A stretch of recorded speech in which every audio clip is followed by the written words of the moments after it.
Hey YouTube, SlingBlade98 here. As you all know, CM Punk won the Money in the Bank at WrestleMania 24, which I believe is marking the start of a very well-deserved push that thankfully WWE is giving him. I think since the Money in the Bank is marking a move to the main event, usually like RVD, Edge, you know what I mean.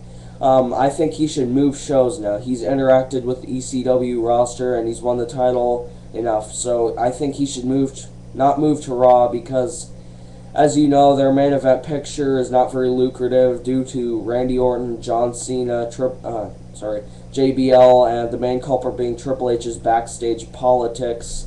Their main event picture is pretty much set in stone, and it has been for years. So I think he should go to the more lucrative main event picture. Of course, I'm talking about SmackDown. Really, I think it'd be interesting to see him versus Undertaker or Edge.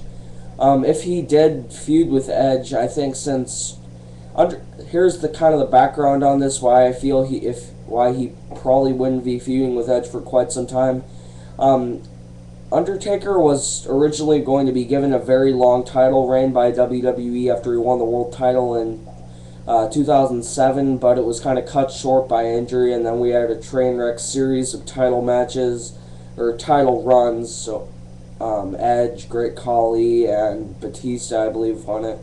So, really, what was I saying? I heard they're kind of making up for lost time, and this is going to be Undertaker's long-ass title reign, so, I would not be opposed to a CM Punk versus Undertaker feud. It just seems kind of odd and kind of unlikely, kind of like something that would be kind of thrown together randomly, so I think since he can wait an entire year to cash Money in the Bank in, I think he'll probably cash it in sometime quite a while down the road when Edge wins the title. And if WWE is kind of worried about keeping the spotlight on their defined main event performers, don't really worry about it, WWE. We're not asking for a John Cena 2006 length title reign. Pretty much just give it to CM Punk for 3 or 4 months and then have Edge win it back at the pay-per-view at that said time. So really, it's that simple.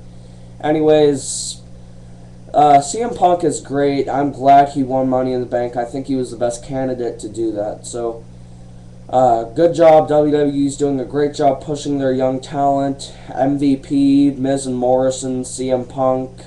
Randy Orton is actually he's not even 30 yet. And they were kind of pushing Jeff Hardy before he got suspended. So TNA should kind of push their young talent like WWE is right now.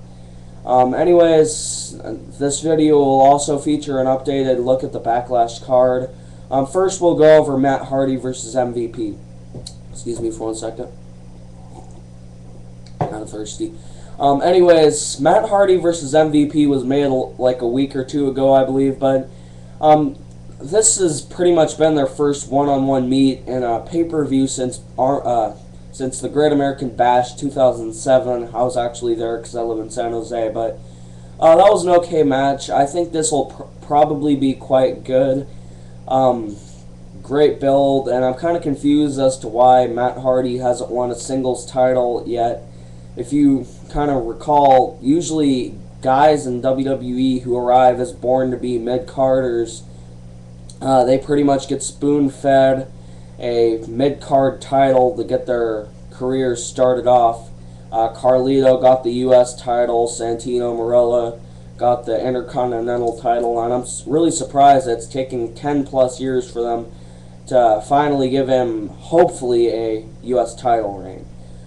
Edge arrived much the same time as Matt Hardy did, a little bit later, in fact, and he's already been WWE Champion, World Heavyweight Champion, so I'm surprised why it's taken him this long, but it's kind of adding a kind of angst to this, that he finally has to win the title, and MVP's good, he's improved. I hated him at first, and he can't sell finishers very well. He overblocks the twist of fate, like, you really only need to go like that, but MVP will go all the way out like that, so that's... Hopefully he'll stop doing that, because really every head drop type maneuver he sells is a fake, looks just terribly fake. Anyways, the only other match that's really changed is Shawn Michaels versus Batista. Chris Jericho is now the special referee for this match. If you haven't watched wrestling in a little while, he's had the highlight reel with Shawn Michaels on Monday and Batista on Friday. Kind of ran his mouth to both of them, and he got Batista bombed on Friday, and he got a very, very, very stiff super kick to the face by Shawn Michaels. So, the segment on Friday kind of had the point of adding impartiality to this because he was made the special guest referee on Monday. You kind of thought he'd be biased and hoping Batista win this, but impartiality is probably better in a special referee. I don't really want to see a screw job at Backlash.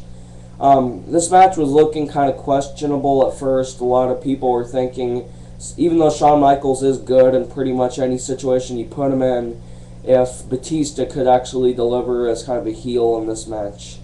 Anyways, this is still kind of questionable, but Jericho as referee kind of adds some more interest to this, kind of if he will have a great influence on who wins it. So, looking forward to that.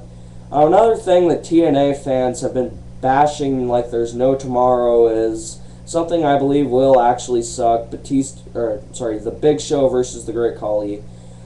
This has actually had okay build. They went in and attacked each other in both their matches, and then they had that weird segment last Friday where he offered him a goat and a chicken, and there was some weird Hindu guy in the ring. But it was kind of funny still. Big Show cringing and everything, and since the Mayweather match, he's been throwing some stiff punches.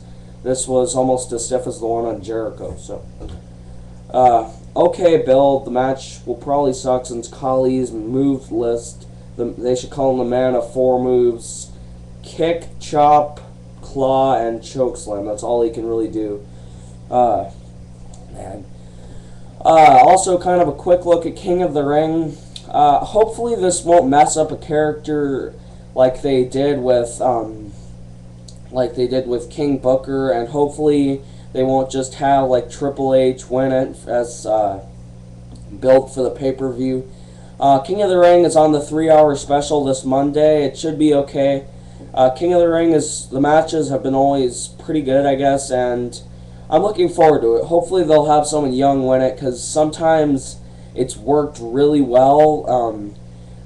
If you remember Austin winning it, that was pretty much the thing that started him off. It worked pretty great for Bret Hart, but sometimes with Mabel and Billy Gunn, it was just kind of stupid. It absolutely destroyed Booker T's character. For the remainder of his time after he won it in 2006, he kind of had that lame-ass King Booker gimmick with the British accent and stuff, and his character just became boring and annoying. He still was okay in the ring, but just kind of made Booker T unpleasant to be on TV to watch. Hopefully this won't be the case this time, and we'll see a good choice as the winner for King of the Ring. 3-hour special, so probably not much of a shortage of matches. I'm looking forward to that. Backlash looks good, besides the matches I went over, which were Shawn Michaels versus Batista, Big Show versus Khali, and MVP versus Matt Hardy for the title. There's also the WWE title Fatal 4-Way, Edge versus The Undertaker. Wait, what? I'm sorry, Wikipedia is messed up. It says Batista's the champion right now, so Undertaker versus Edge for the World Heavyweight title, and Kane versus Chavo for ECW title. Backlash is looking good. As several other people have said, I think it is no surprise that this will most likely stomp the holy shit out of Lockdown, which was, with the exception of Lethal Lockdown, absolute crap. Anyways, looking forward to King of the Ring, Backlash, and hopefully CM Punk's push will go well and he won't just be shoved back down in the mid-card like Jericho was when he arrived in late 2007. If he did go to Raw, I think it would be reminiscent to that. Probably get a good push start and then have a title match against someone on a pay-per-view and then just kind of get squashed and get shoved down in the mid-card, which was actually painful for me to see happen to Jericho after his great return in opening month. Anyways, hopefully CM Punk will go to SmackDown because there's not much for him to do on ECW and there's not much he'll be allowed to do on Raw. Anyways, King of the Ring is this Monday, and thank you for watching Slingblade 98. Rate, comment, subscribe.